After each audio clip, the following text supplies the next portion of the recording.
Bom dia, meus amores, tudo bom com vocês? Por aqui tudo jóia, gente. Viemos aqui hoje para mais uma história aqui no canal, mais uma história do nosso quadro Mundo Gringo.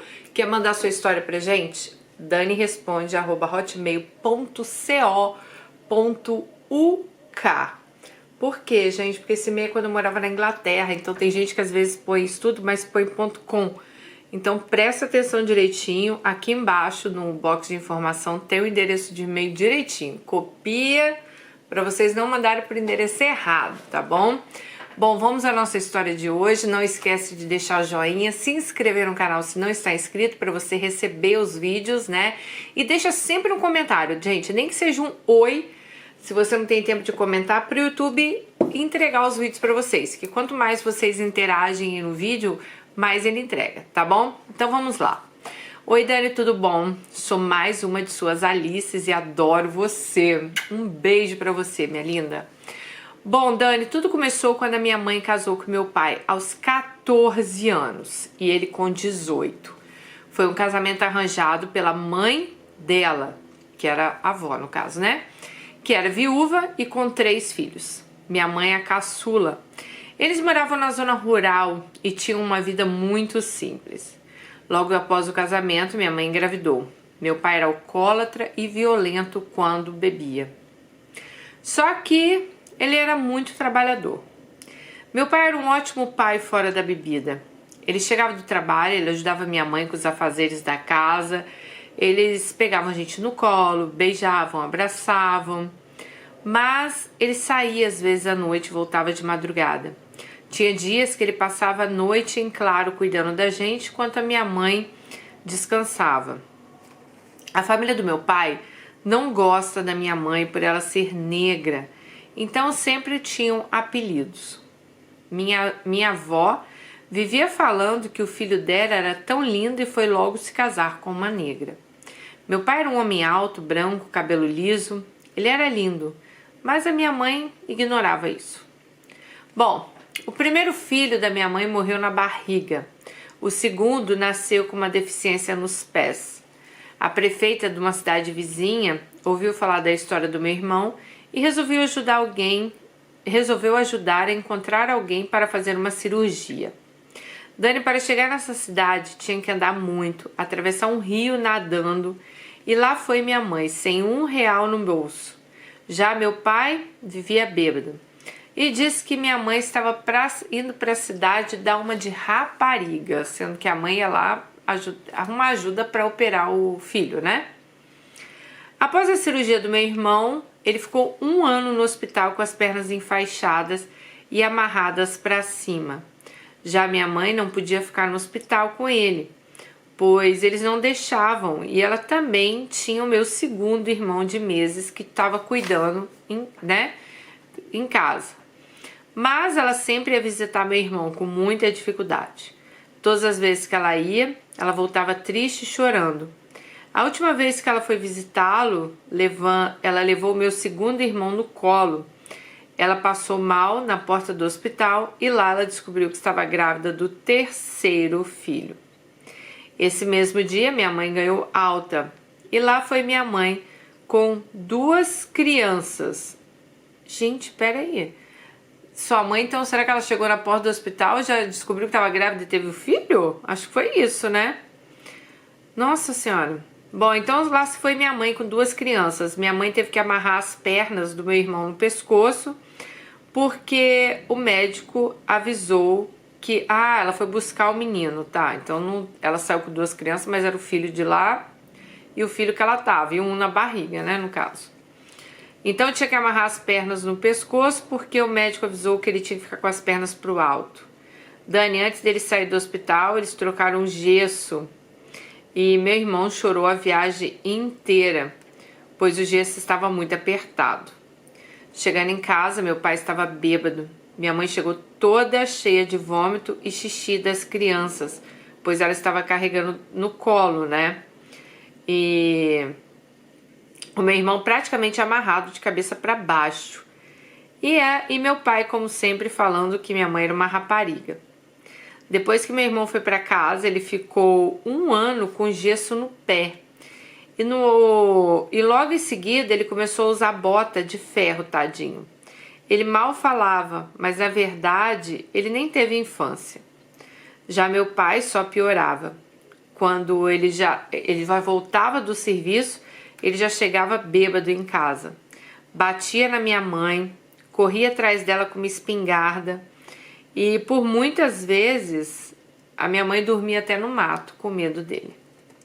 Lembra que eu disse que minha mãe descobriu a terceira gravidez? Pois é, Dani. Quando esse meu irmão nasceu, ele veio com a mesma deficiência do primeiro. E lá no mesmo hospital o médico já sugeriu uma cirurgia. Mas como tinham duas crianças em casa e o primeiro estava ainda precisando de cuidados, minha mãe falou que mais para frente eles levariam ele. Você acredita que meu pai foi para o hospital e deixou a minha mãe sozinha lá e foi para um bar? E não deu notícia nenhuma. Minha mãe ficou preocupada, lógico, né? Bom, até que a minha mãe conseguiu um carro que levou ela até a ambulância que levariam eles para casa. Esse meu terceiro irmão, vou chamá-lo de Éder, ele vivia doente. Era uma criança desnutrida e chorona. Bom, minha mãe logo descobriu a quarta gravidez. Gente, pega o Rivotril, porque me deu até dor de cabeça. Minha mãe descobriu a quarta gravidez. Ah, meu Deus. E foi a nossa Alice que nasceu na quarta gravidez.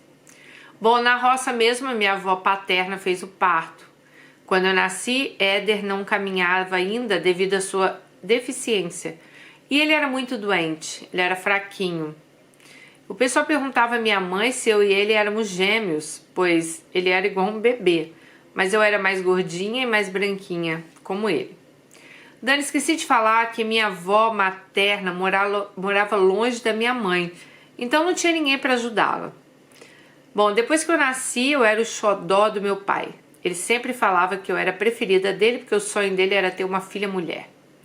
Mesmo ele falando isso, ele dava muito carinho para os meus irmãos também, tá? Até mesmo quando ele estava bêbado. Ele pegava a gente, ficava dando beijos, abraços. A gente tinha muito medo dele, mas íamos. Já minha mãe, se ela falava alguma coisa errada, ela apanhava. Logo então nasceu minha irmã caçula, então teve mais uma filha, né? E logo em seguida minha avó materna adoeceu. Minha mãe assim, quando dava, pegava a bicicleta e ia visitá-la. Era longe, mas ela ia. Meu pai cada dia só piorava. Eu não lembro muito a idade nessa época, pois eu tenho pequenas memórias da minha mãe dormindo no mato com a gente, depois dele correr atrás dela com uma faca. E a família dele sempre apoiava ele. Ai, tô com uma coceira no pescoço. Logo meu tio mandou avisar a minha mãe que a minha avó tinha piorado, era um sábado. No domingo de manhã, minha mãe estava saindo de bicicleta para visitar minha avó e meu pai gritou, falou que não era para ela ir. Mesmo assim, ela ignorou. Mais para frente tinha uma vizinha e gritou a minha mãe, veio com uma vasilha de pedaços de frango, falou que tinha guardado para ela. Como a minha mãe já estava saindo, ela gritou para o meu irmão mais velho ir lá e pegar a vasilha e mandou entregar para o pai guardar no fogão. E ela continuou sua viagem. Dani, à tarde, minha mãe chegou toda suada, tadinha. Meu pai estava deitado, bêbado na sala, né? E não disse nada para ela. Ela seguiu até a cozinha, pegou a vasilha com frango, colocou farinha e veio oferecer a meu pai. Ele falou que não queria e que não era para dar pra gente. Mas ela ignorou, né? E todos nós nos juntamos lá em volta da minha mãe, querendo um pedacinho de frango. Nesse momento, meu pai se levantou e saiu para o bar. Passou 5 minutos, meu irmão começou a vomitar sangue. E em seguida, eu também comecei a vomitar sangue pela boca. Gente, saía muito sangue, era pelo nariz, pela boca e sentíamos muita tontura. Bom, a minha mãe, vendo o que estava acontecendo, correu na casa da minha avó paterna e pediu ajuda. Logo em seguida,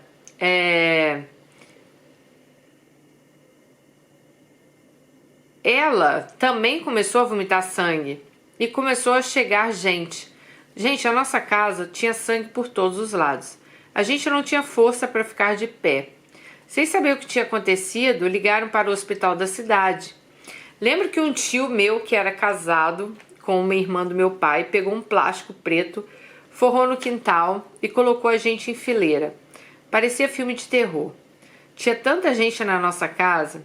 Esse dia, minha mãe, mesmo passando mal, conseguiu falar que a única coisa que a gente tinha comido era o frango que o pai lá tinha guardado para eles, né?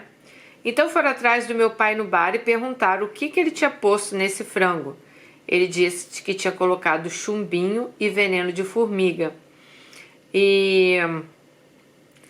Mas ele disse que era só para minha mãe comer, não era para os meus irmãos comerem. Então o pai dela tentou envenenar a mãe dela.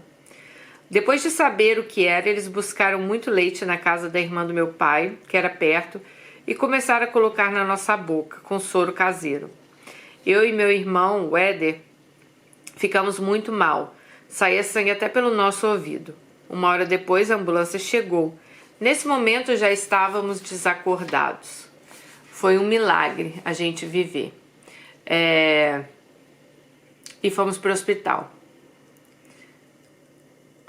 Minha mãe não voltou para casa. E lá estávamos nós, na cidade, somente com a roupa do corpo.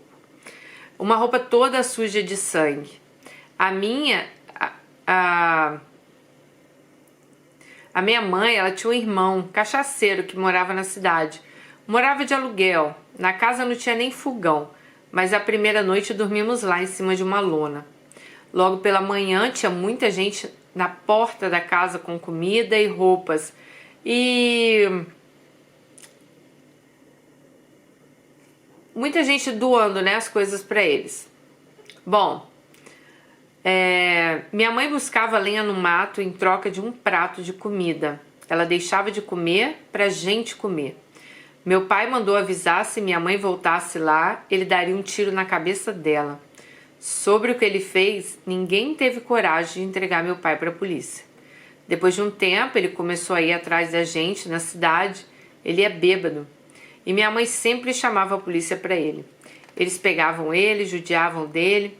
A gente ficava com o coração doendo, mas tínhamos medo dele se aproximar e fazer o pior. Dani, a minha mãe tem um coração tão bom que mesmo a gente tendo medo dele, né, do meu pai, depois de tudo, ela sempre falou pra gente que ele era o nosso pai e que amava muita gente.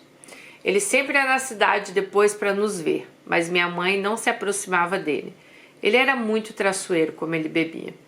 Minha mãe logo encontrou uma outra pessoa e ele sim, foi um verdadeiro pai. E logo depois de um tempo, ela teve um filho com ele. Mas meu pai não desistia. Eu lembro quando eu estava com 6 anos, a minha mãe deixou a gente passar nossas férias com meu pai. Todos voltaram, menos eu. Ele fazia tudo por mim. Morávamos sozinhos por um tempo. Depois ele conheceu a Andréia. Ela tinha uma filha. E ela tinha uma filha e outra que ia nascer em alguns dias. Aí começou o meu inferno. Meu pai saía para trabalhar e me fazia de empregada. Me colocava apelidos horríveis, ela traía meu pai na minha frente. Eu falava com ele, mas eu acho que ele nunca acreditava. Meu cabelo era crespo e eu tinha muito piolho. E, gente, que essa Andréia, a mulher do pai dela, judiava muito dela, tá? Inclusive, mandava ela de saia pra escola sem calcinha. E ela falou que um dia contou pro pai dela, né? E o pai dela xingou e queria até bater nela, falando que era mentira, que a Andréia não fazia isso. Bom, até que a professora da escola escreveu pra mãe dela, contando tudo que estava acontecendo. E a mãe dela conseguiu a guarda dela novamente pra mãe. Então aí ela saiu da casa do pai e foi viver com a mãe. E ela falou assim que acontece várias coisas na vida dela, mas ela queria contar realmente a história aqui do pai quando envenena eles, né? Gente, que coisa de louco, né? o seu pai, na verdade, assim, segundo ele, né, ele queria envenenar sua mãe. Mas óbvio, né, vocês acabam comendo e ele acaba envenenando a família inteira. A sorte ali que não aconteceu, assim, nada de pior, né, de ninguém morrer. Mas imagina você ver seus filhos sendo envenenados. E o pior, assim, a sua mãe, ela não teve a coragem, né, de dar queixa, de ir lá entre... Ai, gente, eu não sei, eu sinceramente, eu acho que eu não teria essa capacidade de, sabe, ver, mesmo sabendo que talvez a intenção não fosse matar meus filhos, mas pra mim já era tudo a mesma coisa ali. Ver que sua mãe não teve coragem, né, de entregar o seu pai. E eu imagino o quanto vocês devem ter sofrido ali, o quanto, imagina, seu próprio pai tentar matar você, seus irmãos, sua mãe. Pra mim, tentou contra a família toda, né?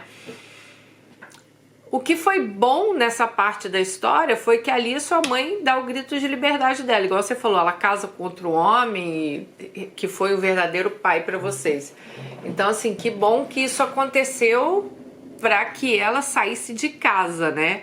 Mas eu fico chocada, assim, até onde, sabe, chegam essas histórias, até onde... Gente, olha que loucura! Um homem tentar envenenar a mulher, nisso envenena todos os filhos, né? E, claro, podia ter morrido todos vocês aí, não sei esse negócio de quantidade, mas de repente a quantidade que ele botou não foi tão alta, graças a Deus, né? Porque imagina o que passa na cabeça, né, de um homem assim. Eu fico pensando, por que não separa, cara? Larga a família, sabe? Vai lá viver a vida dele, né? Não quer mais a mulher, mas o problema desses caras é que eles não querem. E eles também não querem que ninguém queira, né? Então é aquela coisa meio, eu não quero, mas também, sei lá, vou dar um jeito na vida dela, vou matar, ela vai morrer, e aí eu vou viver a minha vida, sabe? Eu fico pensando como que é a mente de uma pessoa dessa, né? Quando que chega e pensa, peraí, eu vou botar chumbinho na comida aqui da minha mulher, ela vai comer, ela vai morrer, né? Só que, será que ele não pensou que os filhos também fossem comer, né?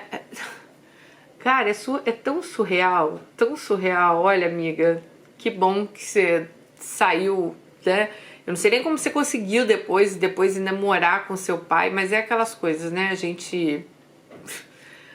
Coisas que acontecem, a gente não entende, não tem nem muita explicação, mas que bom que depois você conseguiu sair, que sua mãe conseguiu a sua guarda, para você realmente viver uma vida em paz, né? Porque eu imagino o tanto de traumas, o tanto de coisas que não deve ter ficado assim dentro de você. É triste, gente. É triste saber que seu próprio pai atentou, né, contra a vida aí de todos. E que vida sofrida da sua mãe, né, gente?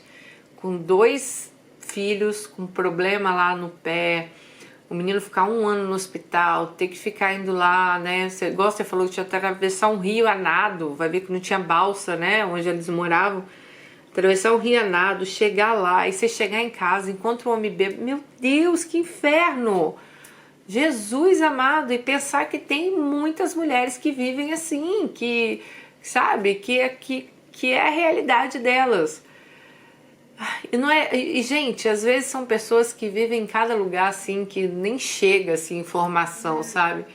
Não é falar assim, nossa, deveria ver as histórias. Não, às vezes não tem uma. Não, são lugares que nem chegam a informação. Ai, meu Deus, que Deus abençoe e proteja essas mulheres, essas pessoas, né? Bom, amiga, eu tô chocada com a sua história, chocada aí com a história do chumbinho, sério. Não consigo, assim, entender, juro pra você que eu não consigo entender como que as pessoas podem chegar, sabe, nisso, né? Chegar nas últimas consequências. É triste, mas que bom que hoje você tá bem, que bom que isso tudo passou, que a sua mãe também tá bem, coitada. Espero que ela tenha uma vida hoje, né, em paz, porque ninguém merece uma vida com tanto sofrimento. Um beijo no coração, fique com Deus e até o próximo. Tchau.